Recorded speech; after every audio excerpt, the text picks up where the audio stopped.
Hi மக்களே, எல்லோரும் எப்படி இருக்கீங்க? நான் ரொம்ப சூப்பராக இருக்கேன். ஆக்சுவலாக அந்த வீடியோவில் நீங்கள் பார்க்குற மாதிரி சில ஆக்டிவிட்டீஸ் வந்து நான் பண்ணுவேன் மார்க்கெட்டிங்காக.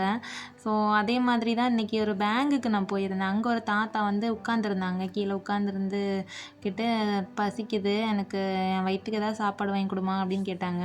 ஆக்சுவலாக நானுமே எனக்கு மத்தியானம் சாப்பாடு வாங்கணும். எப்படியுமே என்னால் முழு சாப்பாடு சாப்பிட முடியாது. அப்போ தாத்தா கூட ஷேர் பண்ணிக்கலாம்ட்டு வாங்க தாத்தா சாப்பிடுவோம் அப்படின்னேன். இல்லை நீ வாங்கித்தாம்மா, எனக்கு நடக்க முடியாது, காலில் இதாக இருக்குது அப்படின்னாரு.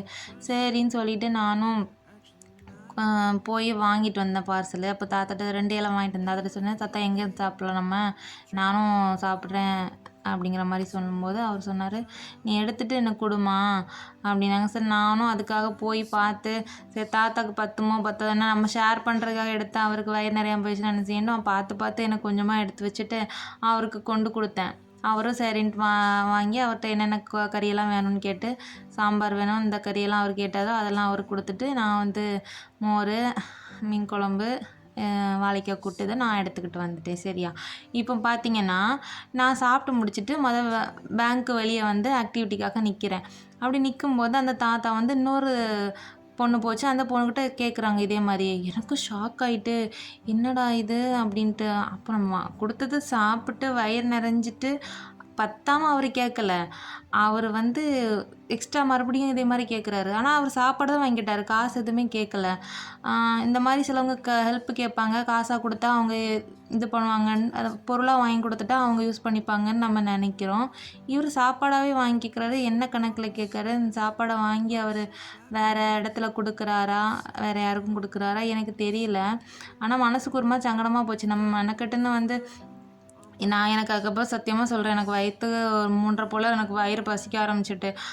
அப்படி நான் பார்த்து அவர் கொடுத்த பிறகும் கூட அவர் அதை இந்த மாதிரி ஒரு கலெக்ஷன் மாதிரி சாப்பாடு வாங்கி பண்ணிகிட்ருக்காரே அப்படின்னு சொல்லிட்டு, இந்த மாதிரி மனுஷங்களுக்கு ஹெல்ப் பண்ணுறதுக்கு பதிலாக இந்த மாதிரி குட்டி நாய்களுக்கு கூட ஹெல்ப் பண்ணிட்டு போயிடலாம் போல், அதில் கூட நன்றியோடு இருக்கும்னு நினைக்கிறேன்.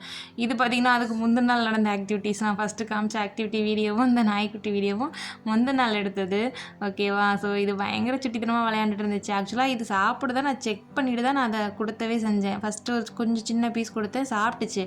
அதுக்கு பிறகு நான் இதை கொடுத்தா இதை வச்சு விளையாண்டுச்சு பாருங்கள். நானும் இதுக்கு சாப்பிடாமல் விடக்கூடாது, வேஸ்ட் பண்ணிடக்கூடாதுன்ட்டு ஃபாலோ பண்ணியே வீடியோ எடுத்துகிட்டு இருந்தேன். ஆனால் அது அப்படி இல்லை, அது நல்லா விளையாண்டு சாப்பிட தான் செஞ்சு. சின்ன பீஸ் இருந்தாலும் அதை கரெக்டாக சாப்பிட்டுச்சு. நல்ல நாய். சரி விடுங்க மக்களே. ஆனால் அந்த சம்பவத்துக்கு பிறகு ஒன்று தான், நீயே சோத்துக்கு சிங்கி அடிக்கிற, உனக்கு இது தேவையா அந்த நிலமையில அப்படிங்கிற மாதிரி தான் என் மனசாச்சு என்ன கேள்வி கேட்டுச்சு. ஆனால் அவர் கஷ்டப்படுற மாதிரி மனுஷன்தான், பாவம் தான். ஆனால் ஏன் இந்த மாதிரி பண்ணுறாங்கன்னு தெரியல. இந்த மாதிரியான மனுஷங்களுக்கு ஹெல்ப் பண்ணுறது சரியா தப்பா நீங்கள் சொல்லுங்கள், கமெண்ட்டில் சொல்லுங்கள் பார்ப்போம்.